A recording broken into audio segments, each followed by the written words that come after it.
Hello everyone, my name is Moji. You're watching a Bitcoin Bubble News channel. People who use Bitcoin, like me, Michael Saylor, or Bill Miller, who are on this chat, right? I don't think we care. Who got the Bitcoins? It doesn't matter if you bought them in an ETF or not. I don't think Bitcoin needs an ETF if people who buy MicroStrategy shares also buy Make Big. It doesn't need it. Bitcoin is definitely going to reach $1 million. No matter what the ETF is, in this recent talk with Fred Krueger and Jim Bianco about Bitcoin and maths, at the time of this talk, we learned about Bitcoin, Ethereum, and Bitcoin ETFs. Bitcoin is now worth $57,000.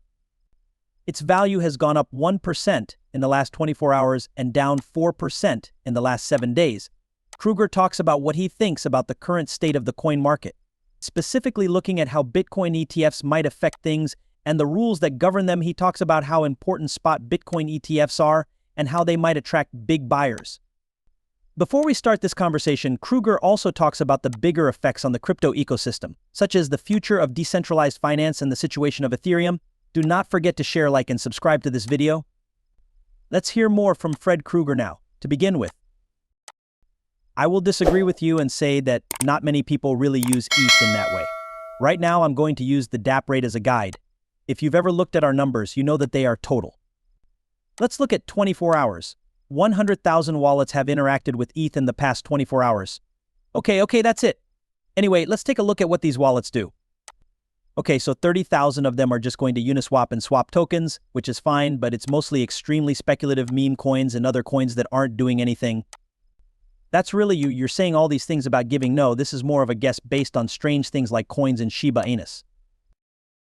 That's exactly what it is then. Okay, so here's my point. You have 100,000 daily active users. So, 50,000 people trade every day. That doesn't mean anything. Very little real work is being done in this. It's just Bitcoins. End of quote. The casino is a waste of time. There's not much it can do. There's not really ETH has been talking about this huge ecosystem, and you really understand it at the end of the day. Which ETH apps are the best? I understand what they are. Okay, so they're set to Uniswap, right? Yes, and there is OpenSea for trade and FDS. Yes, and that's all there is to it. We're done. Let's offer loans too. Let's just add Aave. Okay, those three are all of them. The rest is just noise. It doesn't matter because you have loans, NFTs, and DEX. You got all of those things on ETH, and by the way, I've been keeping an eye on these numbers since 2017. Now, guess what? That daily number was 65,000 in 2017. Okay, it's 70,000.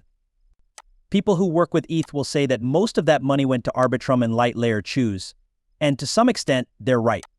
I mean, I'd say Arbitrum is the best, right? Okay, you're right. But my point is that that number isn't very important in terms of the number of real people.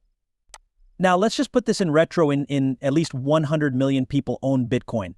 Okay, you've said that they're kind of passive, right? Like me, they just buy Bitcoin and don't do anything with it, right?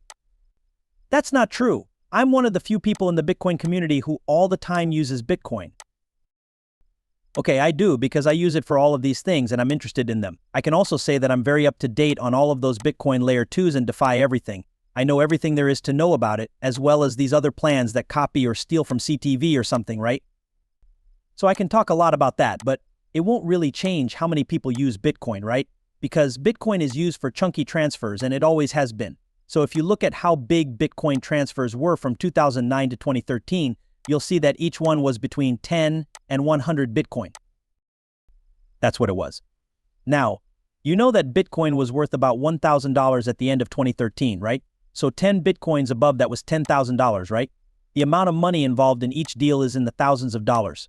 From 2017 to 2020, that's always been Bitcoin. In the end, that number dropped to an average of 1 Bitcoin per transaction. We're now at about 1 Bitcoin per transaction, right? Coins aren't used because they're not used for games. DEX don't use it. No, it's not used for NFTs. By the way, ordinals are being used right now to count the number of deals. It was half of Bitcoin at one point. It is now only 6% of Bitcoin compared to other numbers from a week ago, which means it's only 6% of Bitcoin. Bitcoin is mostly I can use it right now because I have some money. There is something I want to do with it that involves banks and money. I want to put it away for a while and then move it to a different location. That's why Bitcoin is useful. We just heard Krueger talk about Bitcoin and Ethereum. He goes into detail about how the rules for cryptocurrencies are changing. Bringing attention to the problems and chances the business faces. The talk includes topics like the rising popularity of decentralized apps and how important scalability solutions are for their wide use. Fred Krueger talks more about the power law and how he uses it to study Bitcoin. Krueger uses the idea of power laws to figure out how Bitcoins are used and how their prices change over time. He says that the growth of Bitcoins follows a power law pattern. In situations where a few events or people have a big effect on the whole system, this view helps explain why Bitcoin's price has gone up so quickly over time and why it could go up even more in the future. Watch this video to learn more about the power law and multi-sig wallets from Fred Krueger and Jim Bianco. Allow me to explain this power law. Okay, take a look at this power law. You do have two tools, right? And on the vertical line, I'm drawing Bitcoin, but I'm also price, but right now I'm plotting it on a logarithmic scale. It's not just a log chart, it looks like a log chart. In the same way, the time is shown on a clock face. That's great. So, the green line here is a trend line. Okay, so this line of trend has a R squared of 95.6%. That's fine. It has a R squared of 96%, 18 times as much as when Bitcoin was worth 10 cents, and now it's worth about $100,000. Okay, I can only say that I have a PhD in maths, that you will never see a picture like that with those numbers in anything else. Okay, now take a look at the red line. That's the support line. That's about 1 standard deviation in log space below the green line. It's tough to take your eyes off of this line, right? You could say it's just a plan. This power law model is a model that tells you that you know it is. You do not have the right to say that models are bad. You may say that this model is not bad, but you cannot say that models are bad in general. And the cool thing is that you only get a R squared when you use one factor. And that's the only reason why Bitcoin is becoming more popular over time. Okay, so if you look at how many people have bought Bitcoins over time, this doesn't make sense. If you look at this screen, I'm going to pull out this little graph. Okay, how many people have one Bitcoin over time? Him written in log space, it has a. 98% of the time there is a link. What does that tell you? Bitcoin is being bought by more and more people over time. There are good markets and bad markets. As long as they buy Bitcoin, we know that the model isn't just made up of nothing. We've just noticed that, we're keeping an eye on fruit flies and something seems to be happening with the Bitcoin price. Not at all. It's clear that people are buying Bitcoin right now. I could do a Bitcoin or $1,000. And something like $100 would work for me. 10 Bitcoin is fine with me. All of these things are possible for me to do. So, it's pretty clear that Bitcoin is becoming more popular. We're not going to shut down Larry Fing's business. I'll tell you why we're not going to shut him down. Okay, we're not going to shut him down because custodial wallets. Do you use a multi-sig custodial wallet? First, let me tell you, if you use a single sig wallet, you are making things worse. I'm going to tell you now. You are totally setting yourself up for trouble. I'll explain why I use multi-sig methods.